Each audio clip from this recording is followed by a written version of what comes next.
યશસ્વી વડાપ્રધાન નરેન્દ્રભાઈએ જે વિકસિત ભારતનો સંકલ્પ આપ્યો છે એને સમગ્ર દેશે વધાવ્યો છે અને આજે ગુજરાતની જનતા આજે વિકસિત ભારતના સંકલ્પને સાકાર કરવા માટે આજે સવારના 7 વાગ્યાથી મતદાન મથકો ઉપર લાઈનો લગાડેલી છે અને એ માત્ર ભારતીય જનતા પાર્ટીને જ નહીં, માત્ર વડાપ્રધાન નરેન્દ્રભાઈને જ નહીં, પરંતુ પોતાના જે ભાવિ પેઢી છે, પોતાના બાળકો છે, એનું જીવન બદલાય એના માટેનો સંકલ્પ દોહરાવીને આજે ભારતીય જનતા પાર્ટીની તરફેણમાં અને ત્રીજી વખત નરેન્દ્રભાઈને વડાપ્રધાન બનાવવા માટે આજનો ઉત્સવ, ચૂંટણીનો ઉત્સવ મનાવાઈ રહ્યો છે અને ભારે મતદાન થશે એવી હું અપેક્ષા રાખું છું. દર વખતની ચૂંટણીમાં મતદાન થાય છે, એ ટકાવારીમાં આજની ટકાવારીમાં કેટલો ફરક?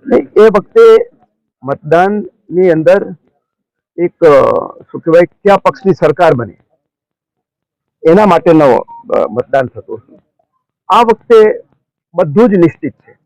ત્રીજી વખત આપણા યશસ્વી વડાપ્રધાન નરેન્દ્રભાઈ છે, વડાપ્રધાન બનવા જઈ રહ્યા છે. ફરીથી 400 કરતા વધારે બેઠકો સાથે આ વખતે ઐતિહાસિક ચુકાદો જનતાએ આપવાનું મન બનાવી લીધું છે અને ગુજરાતને લાગે વળગે ત્યાં સુધી ગુજરાતમાં તો 26 બેઠકો ભારતીય જનતા પાર્ટીને ઓલરેડી મળેલી છે અને આ વખતે એક બેઠક બિનહરીફ થઈ છે અને બાકીની 25 બેઠકો છે એ 5 લાખ કરતા વધારે લીડથી જીતવાના છે.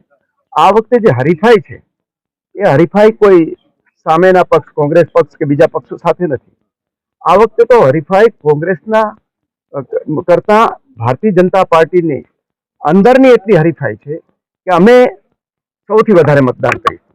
દરેક બૂથ વચ્ચે હરીફાઈ છે, દરેક તાલુકા વચ્ચે હરીફાઈ છે, દરેક જિલ્લા વચ્ચે હરીફાઈ છે અને દરેક મત વિસ્તાર વચ્ચે હરીફાઈ છે. અમે સૌથી વધારે આ વખતે મત આપી અને વિકસિત ભારતનો જે સંકલ્પ છે વડાપ્રધાનનો એને સાકાર કરી. જનતાને શું સંદેશ આપો? જનતાને બસ મારી એટલી જ આજે વિનંતી છે, મોટા પ્રમાણમાં મતદાન કરે.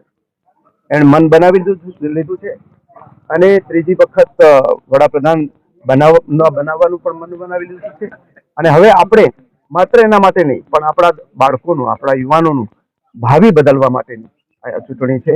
તો બીજા કોઈ નાના મોટી બાબતોમાં આવ્યા વગર પોતાના પરિવારને, એ પરિવાર પોતાના વ્યક્તિગત પરિવાર હોય, ગામનો પરિવાર હોય કે સમગ્ર શહેર પરિવાર હોય, શહેરની જનતાનો પરિવાર હોય કે સમગ્ર ભારતની જનતાનો પરિવાર હોય, એના માટે થઈ અને આપણે મતદાન કરીએ અને આ વખતે એવો મજબૂત ચુકાદો આપીએ ભારતીય જનતા પાર્ટીની તરફેણમાં કે વિશ્વ આખું છે એ ભારતની શક્તિને પીછાને અને આપણા દેશની બદલવાની જે પ્રક્રિયા છે, વિકસિત ભારત બનાવવાની જે પ્રક્રિયા છે, એમાં સમગ્ર દુનિયા પણ આપણી સાથે જોડાય.